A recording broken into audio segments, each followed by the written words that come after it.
सबसे पहले तो आपका लाइव न्यूज़ नाउ चैनल में हार्दिक स्वागत है। हम ऐसे शख्स से मिलाना चाहेंगे कि जो किसी परिचय के मोहताज नहीं है।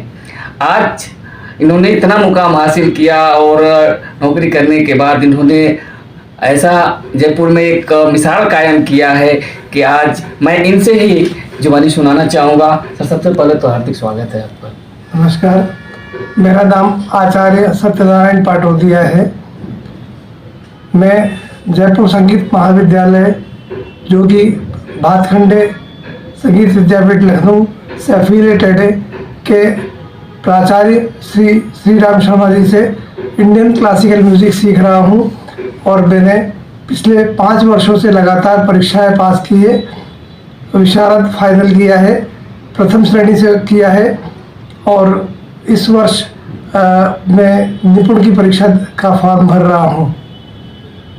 सर, देखा जाए कि आज आप संगीत की दुनिया में आपने अच्छा मुकाम हासिल किया और अभी हमने लेटेस्ट में देखा था आपकी एक जो अभी आपने वहाँ पे सुनाया था, बहुत ही सराहनीय और सुनने में इतना आनंद आया कि लोग काफ़ी प्रभावित हुए। उसके लिए क्या कहना चाहिए? मैंने उस दिन राग दुर्गा में एक बंदिश सुनाई थी और वह बंदिश बहुत पसंद की गई थी और वह बंदिश भी मुझे मेरे गुरुजी श्री राम शर्मा साहब ने सिखाई थी और पिछले 5-6 वर्षों से मुझे लगातार संगीत की शिक्षा दे रहे हैं। संगीत के अलावा मैं कथक नृत्य भी सीख रहा हूँ और कथक नृत्य में मैंने विशारद फाइनल किया है। मुझे फर्स्ट डिवीज़न के साथ डिस्टिंक्शन मिला है, विशिष्ट योग्यता मिली है। इसके अलावा मैं तबला भी सीख रहा हूँ। तबले में मैंने प्रथमा पार्ट फर्स्ट डिवीज़न से उत्तीर्ण किया है। हारमोनियम में भी फर्स्ट डिवीज़न से आया हूँ। इस प्रकार संगीत की दुनिया में अपने आप को खो रहा हूँ और बहुत आनंद आ रहा है। लाइव न्यूज़ नाउ के जो प्रधान संपादक जी हमारे सामने हैं, तो उनको एक बात और बताना चाहूँगा कि हाल ही में पूरे भारत से सिर्फ 30 लोगों का चयन किया गया था जिनको राष्ट्रपति भवन में बुलाया गया और उन 30 के अंदर आप सत्यनारायण पाटोदिया जी का भी चयन किया गया। ये बड़े भारत के लिए गौरव की बात है और हम सब के लिए गौरव की बात है। तो उस बारे में आप आचार्य जी क्या कहना चाहेंगे? वास्तव में एक अद्भुत कार्यक्रम केंद्र सरकार ने आयोजित किया था, एजिंग विथ डिग्निटी, मतलब सम्मान के साथ वृद्धावस्था कैसे जिया जाए। इसके लिए भारत से सभी स्टेट से एक लोगों का चयन किया था। राजस्थान से मेरा चयन किया था और सभी लोगों को दिल्ली बुलाया था। हम लोग सरकारी स्टेट गेस्ट थे 3 दिन के लिए। 2 मई 2025 को राष्ट्रपति भवन में हमें निमंत्रित किया गया था।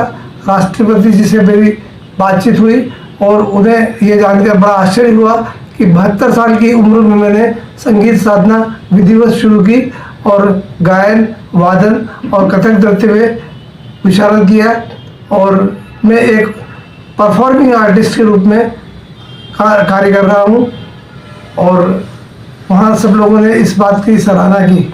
आपको बहुत बहुत बधाई और आपके जज्बे को सलाम कि इस उम्र में आप कर रहे हैं। नहीं, लोग बाग इस उम्र के अंदर तो बोला अब जिंदगी के सारे काम कर लिए, अब तो आराम से पलंग पे सोएंगे और बहू और बेटों के हाथ से पलंग पे खाना खाएंगे।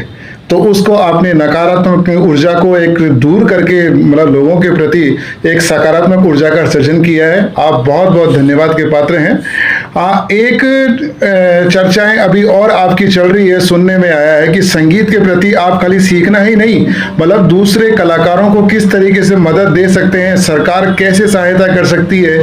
सरकार की जो अकादमियाँ हैं, राजस्थान संगीत नाटक अकादमी जोधपुर है, आपके जौहर कला केंद्र है, मतलब और भी संस्थाएं। तो आपकी में अभी सुनने में आया है कि आप राज्यपाल साहब से भी मिले हैं और जो हमारे कल्चरल सेक्रेटरी हैं, कल्चरल मिनिस्टर है, आप उनसे भी मिले हैं, उनको भी आपने ज्ञापन दिया है इसके सुधार कार्य के लिए। इसके बारे में एक थोड़ा सा सूक्ष्म रूप में आप बताएं कि कलाकारों के प्रति आप एक विनम्र भाव से उनकी किस तरीके से सहायता करना चाह रहे हैं। जब मैं संगीत के क्षेत्र में आया तो मैंने देखा कि राजस्थान के कलाकारों का उतना सम्मान नहीं हो पा रहा है। उतनी देखभाल उतनी कदर नहीं हो रही है जितनी अन्य स्टेट्स में होती है। तब इस वर्ष मैंने ये बीड़ा उठाया कि संगीत नाटक अकादमी जोधपुर, जिसमें पिछले कई महीनों से चेयरमैन नहीं है, वहाँ चेयरमैन की नियुक्ति की जाए, उनके कार्यप्रणाली में सुधार किया जाए और संगीत से जुड़े हुए कलाकारों को, नाटक से जुड़े हुए कलाकारों को पूरा सम्मान मिले। इसके लिए मैं मुख्यमंत्री जी को ज्ञापन दिया और हमारी उप मुख्यमंत्री दिया कुमारी जी को ज्ञापन दिया, राज्यपाल जी से भी मिला।